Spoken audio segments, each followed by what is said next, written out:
Hello and welcome. This is FIDE Master Vedant Goswami.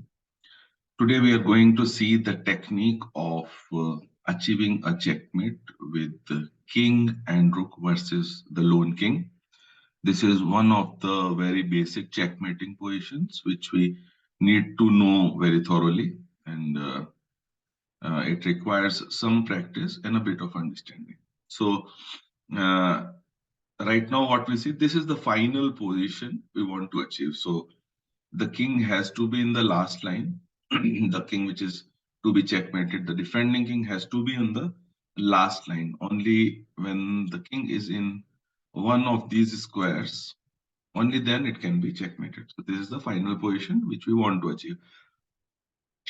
And so we'll start from some random position and we'll see what are the things that we need to do to achieve this final checkmating position. So let us say we'll start with this position. Black king is in the center, and we need to coordinate the king and the rook to be able to push the king to the last line and then achieve the checkmate. So this is also an exercise in basic coordination. How can two pieces work together to achieve a single aim? So the name of the technique we are going to use today is making a box. We'll see how that works. And so there are basically two things: making the box and improving the position of the king. So we'll start with king d2. White improves the position of the king, and will king has to play some more. Rook b4. Okay, so now this is the first important concept position we have to understand. Now the rook is making kind of a box which I have highlighted using the green arrows. The king cannot go outside of that box. So this is the first basic formation we have to understand. And then at each step, our endeavor will be to reduce the size of the box so that the king is constricted further and further until it has to go to the last line. Okay, so white plays king c3. Now I need to support the rook. King d5 and again, I'm not giving any checks. And in this technique, if we do it correctly, we do not need to give any check until the final checkmate. Okay, so we just need to follow the technique of making the box smaller.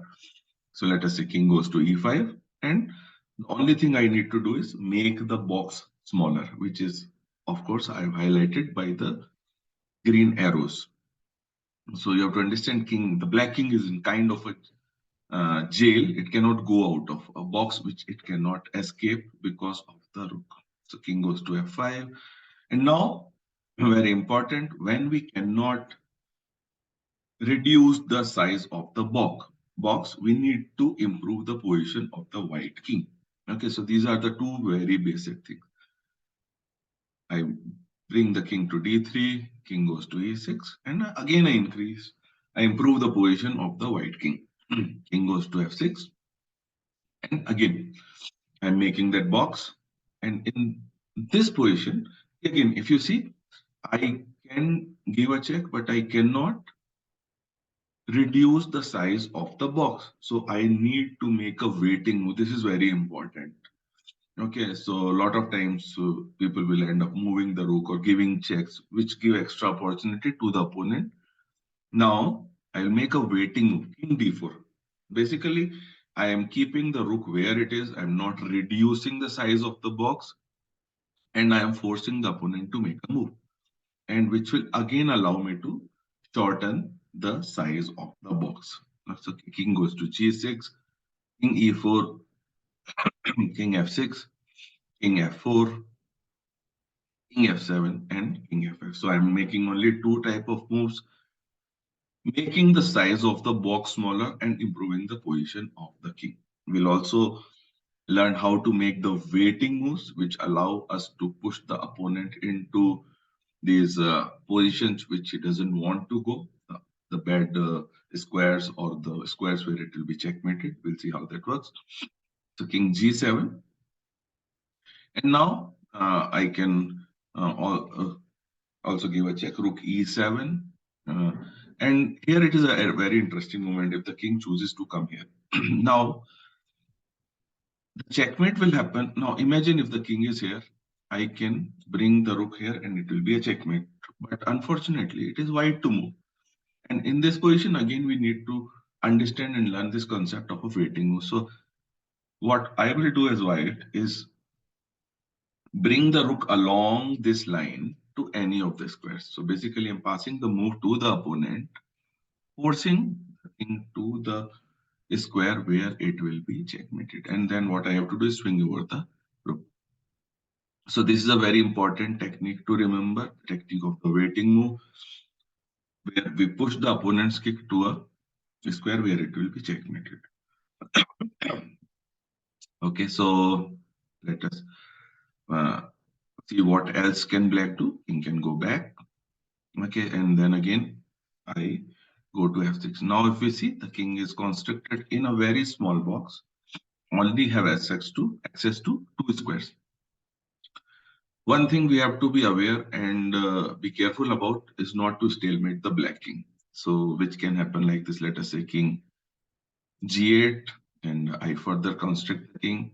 And after king h8, I'm not too careful. I'm overzealous about making the box smaller and smaller without thinking of the consequences. And I can play rook e7. And it is a stalemate because king has no legal move. So this is the only position which we need to avoid because we don't want a stalemate. We want a checkmate. So let us say king g8 and rook f7. And now I need to make the move king g6. And again, king g8. Now again, this is the same position where we tried our waiting move. I want the king to be in the corner so that I am able to push the rook down to f8 and do a checkmate. But if I move the rook somewhere here, the king will escape, and then again, it is a long cat and mouse game. So I don't want that. I don't want the king to escape. So the waiting move has to be along this line. I can put the king rook here, forcing the king to h8 and then again swinging over to the f8 square and giving a checkmate. So this is the final position we wanted to achieve. And so one thing to notice that while looking at it, it might seem a bit simple, but it requires some practice, particularly if you are learning this for the first time. So have a look at this technique, okay, and practice it maybe with some friends or maybe on your own until you are very comfortable doing it quickly.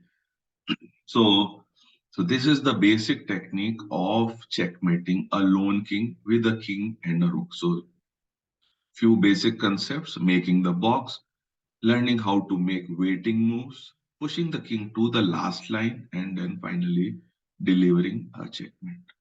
So I hope you found it useful, and I'll see you in the next lesson. Thank you for watching.